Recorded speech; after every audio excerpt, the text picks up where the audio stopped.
Hello दोस्तों, प्रमित classes पर एक बार फिर से आपका स्वागत। और आज मैं आपको समझाने वाला हूं परिवर्ती अनुपात का नियम।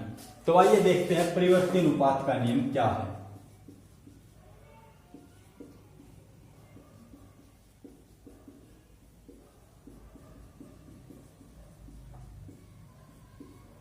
आज का हमारा टॉपिक है परिवर्ती अनुपात का नियम। इससे पहले मैंने आपको बताया था कारक के प्रतिफल के तीन पहलू: कारक के बढ़ते प्रतिफल, कारक के समान प्रतिफल और कारक के घटते प्रतिफल। तो अर्थशास्त्रियों ने इन तीनों परिवर्तियों के स्थान पर परिवर्ती अनुपात के नियम की व्याख्या किया या परिवर्ती अनुपात के नियम का प्रतिपादन किया है। कारक के प्रतिफल क्या है? अलपकाल से संबंधित।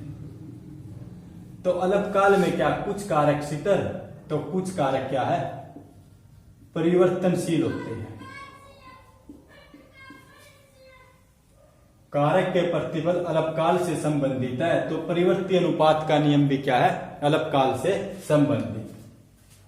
तो अलपकाल में जब एक कारक परिवर्तनशील होता है और अन्य कारक स्थिर होते हैं तो कारकों के अनुपात में परिवर्तन होता है। तो कारकों के अनुपात में परिवर्तन होने पर उत्पादन की मात्रा में विभिन्न दरों से परिवर्तन होता है। उत्पादन की मात्रा में विभिन्न दरों से परिवर्तन होता है। तो इसे क्या कहते हैं? परिवर्ती अनुपात का नियम कहते हैं। कारकों की मात्रा में परिवर्तन होने पर उत्पादन की मात्रा में विभिन्न दरों से परिवर्तन होता है। इसे परिवर्ती अनुपात का नियम कहते हैं। तो परिवर्तनशील कारकों की मात्रा में वृद्धि होने पर उत्पादन पहले बढ़ते अनुपात में बढ़ता है, उसके बाद समान अनुपात से बढ़ता है और फिर घटते अनुपात से बढ़ता है। तो यहां तक आपको अच्छी तरह समझ आया होगा। उसके बाद लेते हैं परिवर्ती अनुपात के नियम की मान्यताएं। परिवर्ती अनुपात के नियम की मान्यताएं। नंबर 1,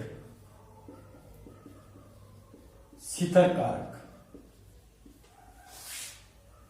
परिवर्ती अनुपात के नियम की यह मान्यता है, इसके अंतर्गत कुछ कारक स्थिर और कुछ कारक परिवर्तनशील होते हैं। तो उत्पादन को केवल परिवर्तनशील कारकों के प्रयोग द्वारा ही बढ़ाया जा सकता है।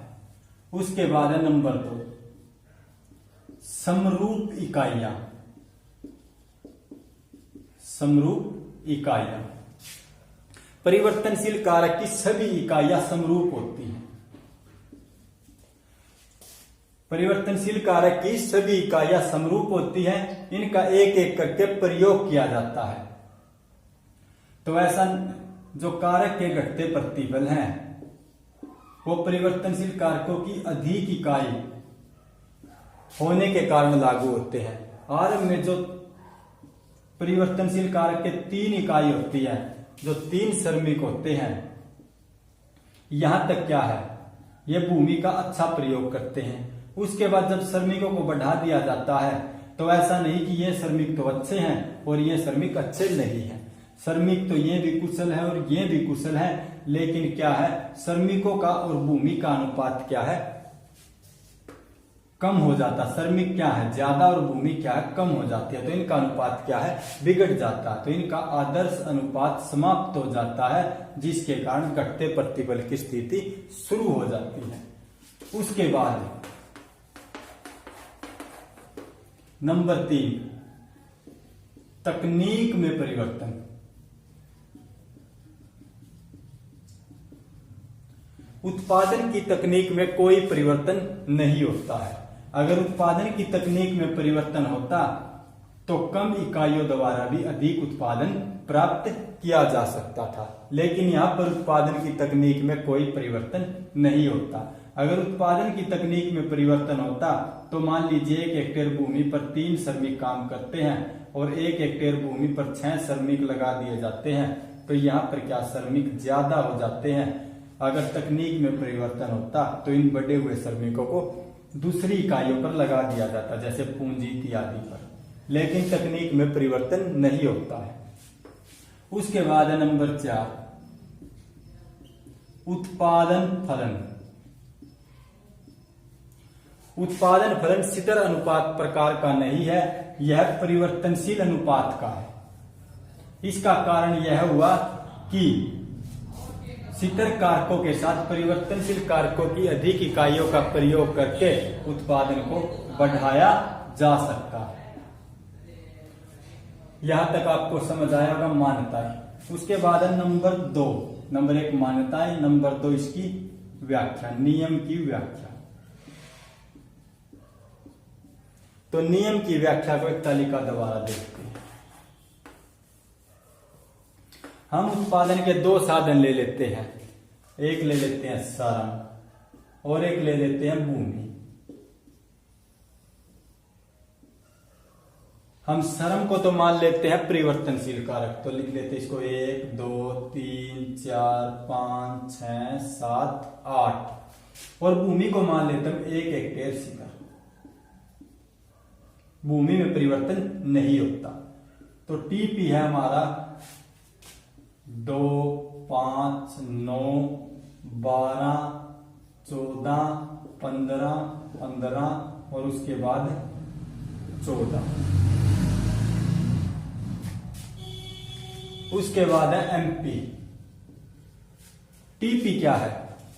एक निश्चित समय में उत्पादित की गई वस्तु तथा सेवाओं की कुल मात्रा को कुल उत्पाद कहते हैं।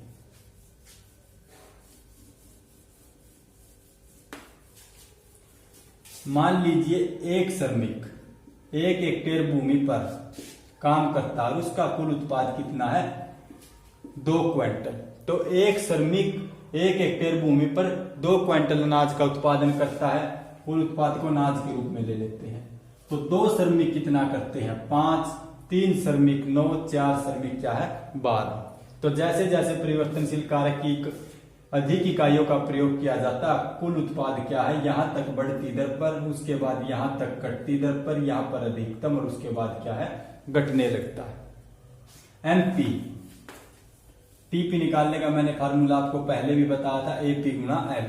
और एमपी निकालने का फार्मूला बताया था मैंने आपको, टीपीएन माइनस टीपीएन माइनस 1। यह क्या है? एमपी निकालने का फार्मूला, सीमांत उत्पाद। परिवर्तनशील कारक की एक इकाई कम या अधिक करने से कुल उत्पाद में जो अंतर आता है उसे सीमांत उत्पाद कहते हैं। ये क्या? परिवर्तनशील कारक की इकाई 1 से 2, 2 से 3। तो कुल उत्पाद क्या? 2 5 9। तो ये तो क्या समान रहेगा? 2। उसके बाद क्या है? 5 में से 2 जाएगा 3, 9 में से 4। तो 2 3 4, 12 में से 9 जाएगा 3, 14 में से 12 जाएगा 2, 15 में से 14 जाएगा 1, 15 में से 15 0, 14 में से 15 माइनस 1। उसके बाद हमारा एपी। एपी क्या है? परिवर्तनशील कारक की प्रति इकाई उत्पादन को औसत उत्पादन कहते हैं। तो परिवर्तनशील कारक की प्रति इकाई उत्पादन, इसे निकालने का हमारा फार्मूला टीपी बाय एमएल। तो परिवर्तनशील कारक क्या? 1 और इसका प्रति इकाई उत्पादन कितना? 2। तो 2 बाई में 1 तो कितना? 2। 5 बाई में 2 तो 2 दूनी 4, पॉइंट 2 पंजे 10। 9 बाई में 3 तो 3 तिया 9। तो इस प्रकार क्या है ये? यहां पर 2, यहां पर 2.5, 3 तिया 9, 4 तिये 12, यहां पर 5 दूनी 10, पॉइंट 500 का 20, 6 दूनी 12, पॉइंट 500 का 20 नहीं, 5 8 40, क्योंकि 14 बाई में 5 तो 5 दूनी 10 पॉइंट बचे कितने? 4 तो 5 8 40 तो 2.8।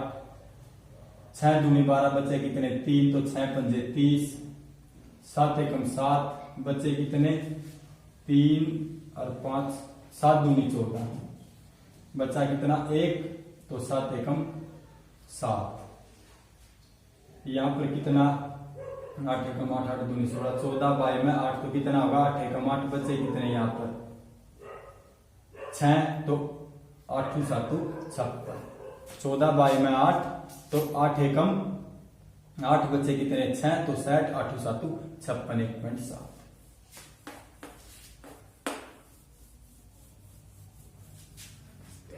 तो यहां पर क्या है? भूमि हमारी 1 हेक्टेयर। यह क्या? हमारी 1 हेक्टेयर भूमि। और 1 हेक्टेयर भूमि पर जब 3 श्रमिक लगाए जाते हैं तो यहां तक क्या है? कुल उत्पाद भी बढ़ती दर पर बढ़ता है। 2 से कितना 3 4, तो 3 से 4, यहां से पता चलता है कि कुल उत्पाद बढ़ती दर पर बढ़ता है। और एमपी क्या, एमपी भी बढ़ता है और एपी भी बढ़ता है। तो 3 श्रमिकों तक ये क्या, तीनों बढ़ते हैं। ये 1 हेक्टेयर भूमि है।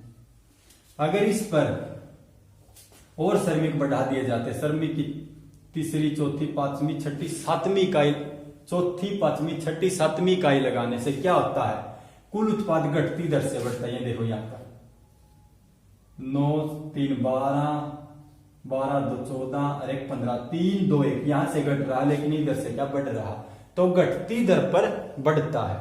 और यहां पर क्या, शून्य, तो अधिकतम हो जाता 7वीं इकाई पर। तो ऐसे में क्या होता है, एमपी घटने लगता है और एपी यहां पर अधिकतम है लेकिन यहां पर क्या, घटने लगता है। मान लीजिए मैं आपको बताता हूं, आपके पास 12 रोटी, कितनी रोटी, 12। अगर आप उनको 3 लोगों को दे देते हो तो 3 लोग क्या, यहां तक 3 लोग, तो 12 बाई में 3, 3 चौके 12, तो एक मनुष्य कितनी रोटी खाता है, 4। उसके बाद अगर आप उन रोटियों को 7 लोगों को देते हो तो 12 बाई में 7, तो 7 एकम 7 पॉइंट बचा कितना, 3 2 5 50 7 49, तो 1.7। तो यहां पर क्या था, 12 रोटी, और अगर 3 श्रमिकों को बांट देते हो तो 3 चौके 12, एक श्रमिक 4 रोटी खाता, यहां पर वह अपना पेट अच्छे से भर लेता है। लेकिन अगर इन रोटियों को ज्यादा श्रमिकों में बांट दिया जाएगा तो एक श्रमिक 1.7 रोटी से अपना पेट नहीं भरेगा, वह क्या, भूखा रह जाएगा। तो यहां पर क्या, श्रमिक को रोटी की जरूरत है, श्रमिक को क्या है, रोटी की जरूरत है और श्रमिक को रोटी चाहिए। सेम कंडीशन यहां पर है, अगर 3 श्रमिक काम करते हैं तो उत्पादन क्या, बढ़ता है। अगर श्रमिकों को बढ़ा दिया जाता है 7 श्रमिक, 1 हेक्टेयर भूमि पर 3 श्रमिक पर्याप्त है, तो यहां पर क्या, भी भूमि का अच्छा प्रयोग कर लेंगे, 1 हेक्टेयर भूमि का 3 श्रमिक। अगर 7 श्रमिक आ जाते 1 हेक्टेयर भूमि पर तो श्रमिक क्या, ज्यादा, जिस प्रकार से रोटियां कम हो जाती है तो यहां पर भूमि भी क्या है, कम हो जाती है। तो श्रमिकों को काम करने के लिए क्या है, भूमि ज्यादा चाहिए।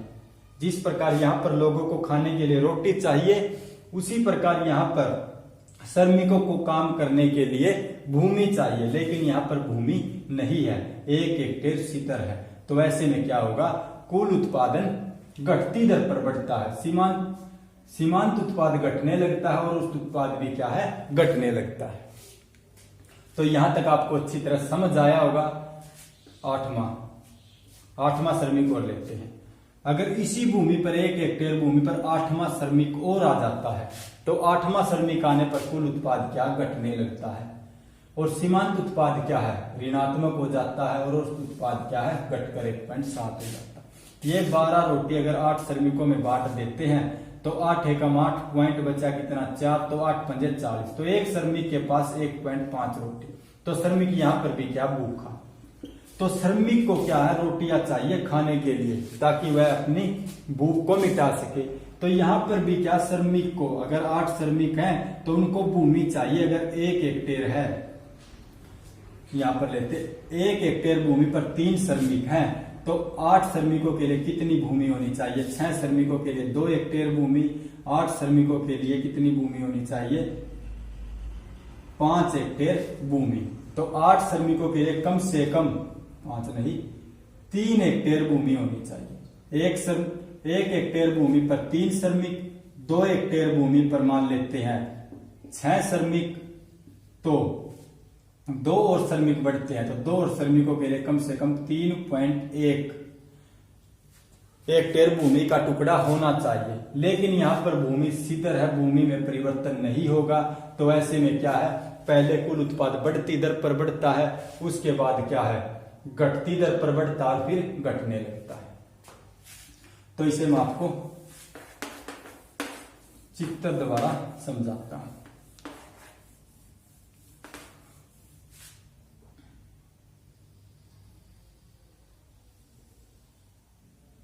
O X Y, इकाई कितनी, 8, 1 2 3 4 5 6 7 8 सातवीं इकाई पर क्या अधिकतम?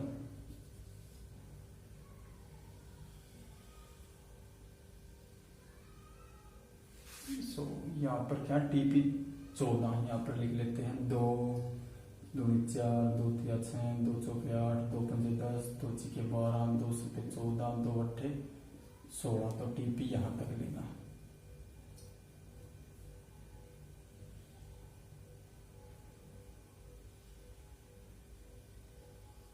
ये हमारा टीपी। सातवीं इकाई पर टीपी क्या है? अधिकतम। कुल उत्पाद क्या है? 15। तो कुल उत्पाद 15 और सातवीं इकाई पर टीपी क्या है? अधिकतम। तीसरी इकाई तक कुल उत्पाद क्या है? बढ़ती दर पर बढ़ता है, इसका नाम रख लेते ए।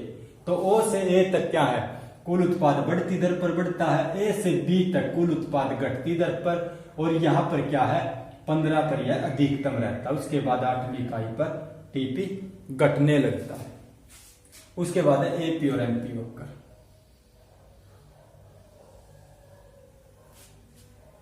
ओ एक्स वाई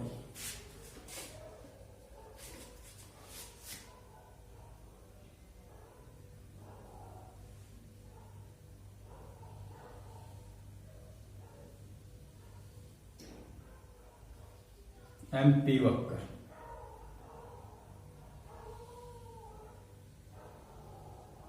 एपी वक्र।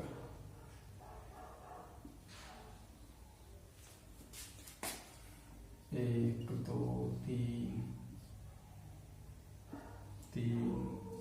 4 5 6 7 8 1 2 3 4 5 6 7 8। तो 7 पर क्या है? एमपी 0 है, तो यहां पर क्या? 0। तो यहां पर एपी और एमपी क्या है? एक दूसरे के बराबर है, और यहां पर एपी क्या है? अधिकतम। तो चौथी इकाई पर एपी क्या है? अधिकतम। तो अब मैं आपको इन्हें अच्छी तरह से समझाता हूं। 3 इकाई, सातवीं इकाई और उसके बाद आठवीं इकाई। तो देखिए, ओ से ए बिंदु तक कुल उत्पाद बढ़ती दर पर बढ़ता है। उसके बाद क्या? घटती दर पर बढ़ता है। उसके बाद अधिकतम, और उसके बाद क्या है? टीपी घटने लगता है। यहां पर देखिए, जब एमपी बढ़ता है तो एपी भी बढ़ता है। तो यहां तक क्या? एमपी बढ़ता है और एपी भी क्या है? बढ़ता है। तीसरी इकाई तक। उसके बाद क्या है? एपी घटना शुरू हो जाता है। जब एमपी बढ़ता है तो एपी भी बढ़ता है, लेकिन एमपी एपी से अधिक तेजी से बढ़ता है। ये देखो, 3 2 1। एमपी 2 3 4, ये क्या है? 2 2.53। तो इससे क्या है? इसके मुकाबले ये तेजी से बढ़ रहा है। उसके बाद इस बिंदु का नाम रख लेते हैं ए बी, इसका नाम रख लेते हैं डी के बाद घटना, इसका बाद ई नाम रख लेते हैं। तो ई बिंदु पर एपी और एमपी एक दूसरे के बराबर है। तो ई बिंदु पर एपी और एमपी एक दूसरे के बराबर है। तो चौथी इकाई पर क्या है? चौथी इकाई पर ये रहा। चौथी इकाई पर एपी अधिक है और किसके बराबर है? एमपी के। तो 3 एमपी भी 3 है और एपी भी 3 है। तो यहां पर क्या है? एक दूसरे के बराबर है चौथी इकाई पर। उसके बाद है एमपी घटने लगता है, तो एपी भी घटने लगता है, लेकिन एमपी एपी से अधिक तेजी से घटता है। उसके बाद आठवीं इकाई पर, सातवीं इकाई पर क्या होता है? टीपी अधिकतम है और एमपी क्या है? 0 हो जाता है। उसके बाद आठवीं इकाई की बात करें तो आठवीं इकाई पर माइनस 1। तो आठवीं इकाई पर एमपी क्या है? ऋणात्मक हो जाता है। तो एक बार फिर से देखते हैं। मैं आपको टीपी और एमपी के बीच संबंध बताता हूं। पहला संबंध, जब टीपी बढ़ती दर पर बढ़ता है तो एमपी भी बढ़ता है। दूसरा संबंध, जब टीपी घटती दर पर बढ़ता है तो एमपी घटने लगता है। तीसरा संबंध, जब टीपी अधिकतम होता है तो एमपी क्या है, शून्य होता है। चौथा संबंध, जब टीपी घटने लगता है तो एमपी क्या है, ऋणात्मक हो जाता है, यहां पर ऋणात्मक हो जाता है। पांचवा, टीपी सदैव धनात्मक रहता है लेकिन एमपी शून्य या ऋणात्मक हो सकता है। उसके बाद लेते हैं एमपी और एपी को। एपी क्या है, एमपी क्या है, जब एमपी बढ़ता है तो एपी भी बढ़ता है लेकिन एमपी एपी से अधिक तेजी से बढ़ता है। जब एमपी घटता है तो एपी भी घटता है लेकिन एमपी एपी से अधिक तेजी से घटता है। एमपी शून्य होता है लेकिन एपी धनात्मक, एमपी शून्य या ऋणात्मक हो सकता है लेकिन एपी क्या है, सदैव धनात्मक रहता है।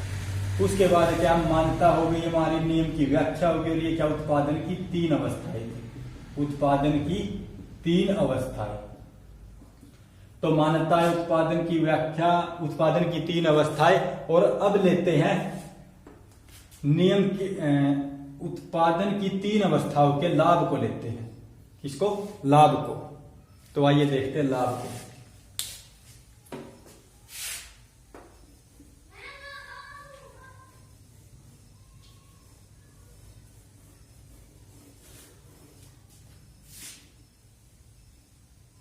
उत्पादन की तीन अवस्थाएं। तो उत्पादन की तीन अवस्थाओं का महत्व। पहली अवस्था, पहली अवस्था में क्या है, बढ़ते प्रतिबल। तो यहां पर क्या है, उत्पादक उत्पादन करना पसंद करेगा क्योंकि यहां पर कुल उत्पाद बढ़ती दर पर बढ़ता है। अगर ऐसे में उत्पादक उत्पादन करना बंद कर देता है तो उसे क्या नुकसान होगा। तो यहां पर क्या, उत्पादक उत्पादन करना बंद नहीं करेगा, वह उत्पादन जारी रखेगा। उसके बाद ये क्या है, घटते प्रतिबल की स्थिति। यहां पर क्या है, उत्पादक उत्पादन करना पसंद करेगा यहां पर भी, क्योंकि कुल उत्पाद क्या है, कुल उत्पाद में वृद्धि हो रही है। तो यहां पर उत्पादक क्या है, उत्पादन करना पसंद करेगा। लेकिन यहां पर क्या, ऋणात्मक प्रतिबल, यहां पर उत्पादक उत्पादन करना पसंद नहीं करेगा। तो उत्पादक पहली अवस्था में उत्पादन करना पसंद करेगा, दूसरी अवस्था में दूसरी अवस्था में भी उत्पादक उत्पादन करना पसंद करेगा, और तीसरी अवस्था में उत्पादक उत्पादन करना पसंद नहीं करेगा। ये थे उत्पादन की तीन अवस्थाओं का महत्व। ये उत्पादन की तीन अवस्थाएं, तो उत्पादन की तीन अवस्थाओं का महत्व। उसके बाद कारक के परिवर्ती अनुपात के नियम की मान्यताएं, मान्यताएं का बाद नियम की व्याख्या, नियम की व्याख्याओं के बाद क्या था, तालिका रेखा चित्र, उत्पादन की तीन अवस्थाएं। उसके बाद है परिवर्ती अनुपात के नियम के लागू होने के कारण। सबसे पहला कारण परिवर्ती अनुपात के नियम के लागू होने के कारण। तो सबसे पहला कारण देते कारकों में अविभाजितता।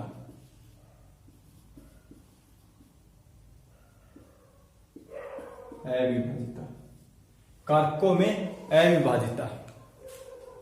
बहुत सारे कारक ऐसे होते हैं जिन्हें विभाजित नहीं किया जा सकता, जिनको बांटा नहीं जा सकता, जिनके टुकड़े नहीं किए जा सकते।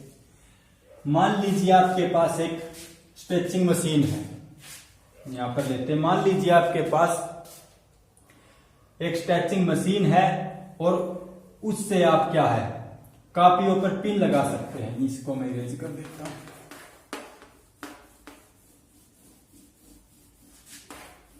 उसके साथ क्या, कापियों पर पिन लगा सकते हैं। मान लीजिए वो स्ट्रेचिंग मशीन 10 दर्जन कापियों पर पिन लगाती है और उसकी क्या है, आपको लागत देनी पड़ती है 2 रुपए। तो आप मान लीजिए 1 दर्जन कापी पर पिन लगाते हैं, तो 1 दर्जन कापी पर पिन लगाओगे तो 2 रुपए देने पड़ेंगे, क्योंकि वो स्ट्रेचिंग मशीन 10 दर्जन कापियों पर पिन लगा सकती है। टोटल कापी कितनी, 10 दर्जन कापियों पर पिन लगा सकते हैं और उसकी लागत कितनी है, 2 रुपए। अगर आप 1 दर्जन कापी पर पिन लगाते हो तो 2 रुपए देने पड़ते। मान लीजिए आप 5 दर्जन कापियों पर पिन लगा देते हो तो आपको 2 रुपए में कितने पैसे होते हैं, 200 बाई में 5 चौका 20 जीरो, तो 40 पैसे देने पड़ेंगे यहां पर। अगर आप 10 दर्जन कापियों पर पिन लगा देते हो तो आपको कितने पैसे देने पड़ेंगे, 20 पैसे, क्योंकि 200 बाई में 10 जीरो से जीरो, तो कितने 20 पैसे देने पड़ेंगे। तो यहाँ पर जैसे जैसे उत्पादन बढ़ता जा रहा है 1 से 5, 5 से 10, तो इधर क्या है, यहाँ पर क्या है, औसत लागत कम होती जा रही है। 1 दर्जन कापियों पर पिन लगाने के लिए आपको 2 रुपए देने पड़ते थे, लेकिन जैसे जैसे आपका उत्पादन बढ़ता जाता है आपकी औसत लागत कम होती जाती है और आपका एमपी सीमांत उत्पाद क्या है, बढ़ता जाता है। 5 में से 1 जाएगा 4, 10 में से 5 जाएगा 5, तो आपका क्या है, सीमांत उत्पादन बढ़ता जाता है और आपकी औसत लागत कम होती जाती है। उसके बाद है नंबर 2, अपूर्ण स्थानापन्न।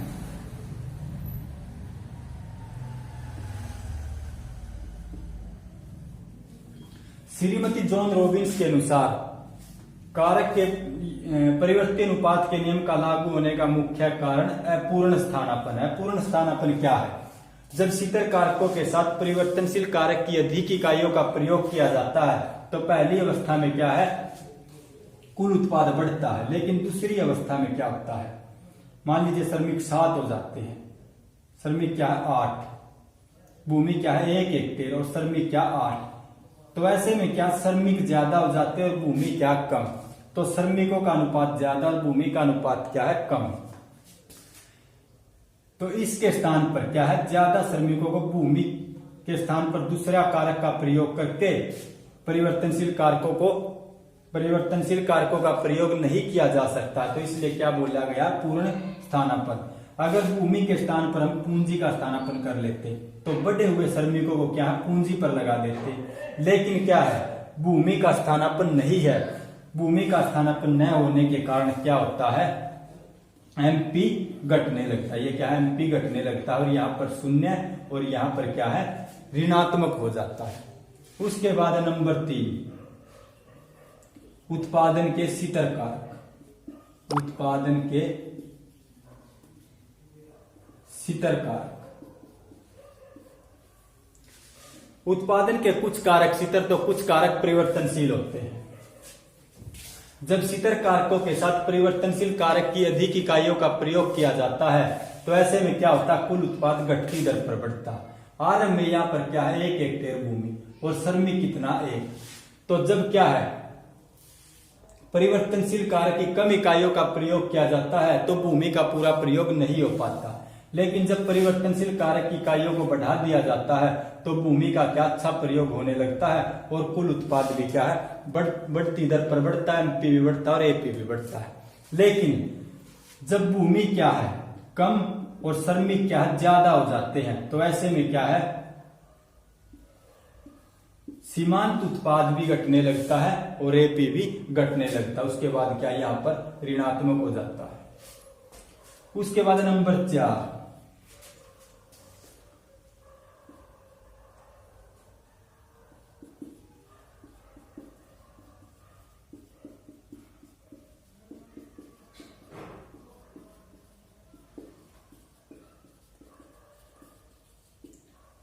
शितर साधनों का इष्टतम से अधिक प्रयोग। जब शितर साधनों का इष्टतम से अधिक प्रयोग किया जाता है तो यहाँ पर क्या है, शितर साधनों का अच्छा प्रयोग हो रहा है और यहाँ पर कुल उत्पाद भी बढ़ती दर पर प्राप्त हो रहा है और एमपी भी बढ़ रहा है और एपी भी बढ़ रहा है। लेकिन जब शितर साधनों का अच्छी क्वालिटी से ज्यादा प्रयोग किया जाता है तो भूमि क्या कम और श्रमिक क्या ज्यादा हो जाते हैं, तो ऐसे में क्या है, सीमांत उत्पाद घटने लगता है और एक सीमा के बाद शितर कारकों और परिवर्तनशील कारकों का आदर्श अनुपात क्या समाप्त हो जाता है या इतना खराब हो जाता है कि एमपी क्या 0 हो जाता है, उसके बाद क्या है, ऋणात्मक हो जाता है। ये थे नियम के लागू होने के कारण। उसके बाद नियम का स्थगन। नियम का स्थगन। नंबर 1, तकनीक में सुधार। अगर उत्पादन की तकनीक में सुधार किया जा सके, मान लीजिए उत्पादन की तकनीक में सुधार होता है तो उत्पादन की तकनीक में सुधार होने पर क्या है, नियम को आगे स्थगित किया जा सकता है, क्योंकि यहां पर क्या है, उत्पादक को यहाँ पर उत्पादक को उत्पादन करता है तो उसका उत्पादन क्या कम हो जाता है, और एमपीवी क्या कम हो जाता है, और एपीवी क्या कम हो जाता है। तो ऐसे में क्या करेगा, वो कुछ समय के लिए उत्पादन बंद कर देगा, उत्पादन को स्थगित किया जा सकता है अगर तकनीकी में सुधार हो। भूमि के स्थान पर और किसी कारक का प्रयोग किया जाए तो ऐसे में क्या होगा, बढ़े हुए श्रमिकों को उस कारक पर लगा दिया जाएगा अगर तकनीकी में सुधार हो। लेकिन तकनीक में परिवर्तन नहीं होगा तो सीमांत उत्पाद क्या है, घटेगा, एपीवी घटेगा। नंबर 2, शीतल साधनों के स्थानापन्न की खोज। शीतल साधनों के स्थानापन्न की खोज। अगर शीतल साधनों के स्थानापन्न की खोज कर ली जाती है तब भी क्या है, नियम को स्थगित किया जा सकता है, उत्पादन के नियम को स्थगित किया जा सकता है। मान लीजिए आप भूमि क्या शीतल कारक है और 1 हेक्टेयर भूमि पर क्या 8 श्रमिक ज्यादा है।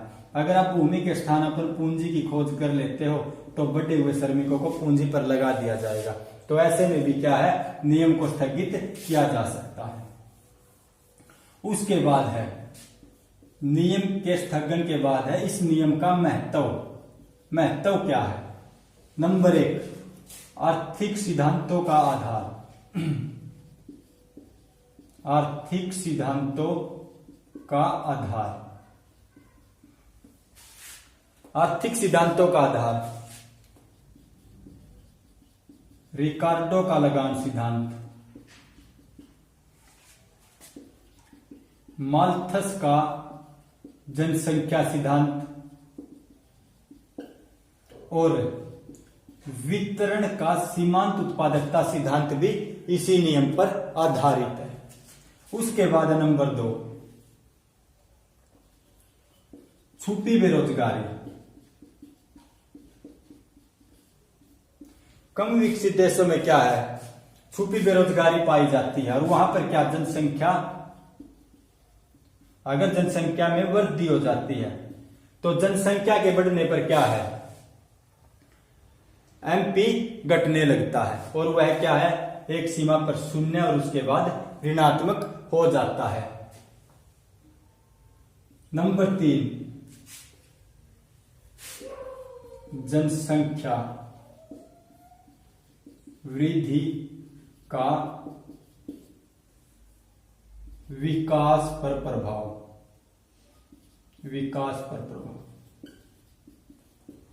जनसंख्या वृद्धि का विकास पर प्रभाव। कम विकसित देशों में क्या है, जनसंख्या बढ़ जाती है। तो मैंने आपको बताया था छुपी बेरोजगारी में, तो कम विकसित देशों में अगर जनसंख्या बढ़ जाती है तो जनसंख्या के बढ़ने पर क्या है, एमपी घटने लगता है और एक सीमा पर क्या एमपी 0 हो जाता है और उसके बाद क्या है, ऋणात्मक हो जाता है। तो ये था आज का हमारा टॉपिक, परिवर्ती अनुपात का नियम। आशा करता हूं कि आपको अच्छी तरह से समझ आया होगा। सबसे पहले मैंने आपको बताया था परिवर्ती अनुपात के नियम का अर्थ क्या है, उसके बाद मैंने आपको बताया था परिवर्ती अनुपात के नियम की मान्यताएं क्या है, और उसके बाद मैंने आपको बताया था नियम की व्याख्या, नंबर 3 व्याख्या। उसके बाद बताया था नंबर 4 पर मैंने उत्पादन के नियम की अवस्थाएं, और नंबर 5 पर मैंने आपको बताया था उत्पादन की 3 अवस्थाओं का महत्व। उसके बाद नंबर 6 पर मैंने आपको बताया था परिवर्ती अनुपात के नियम के लागू होने के ये कारण। उसके बाद 7 पर बताया था मैंने नियम का स्थगन, और 8 पर मैंने बताया था नियम का क्या महत्व है। तो आशा करता हूं कि आपको वीडियो अच्छी तरह समझ आई होगी। अगर वीडियो समझ आई तो अपने दोस्तों के साथ शेयर करना, चैनल को सब्सक्राइब करना और वीडियो को लाइक करना। धन्यवाद।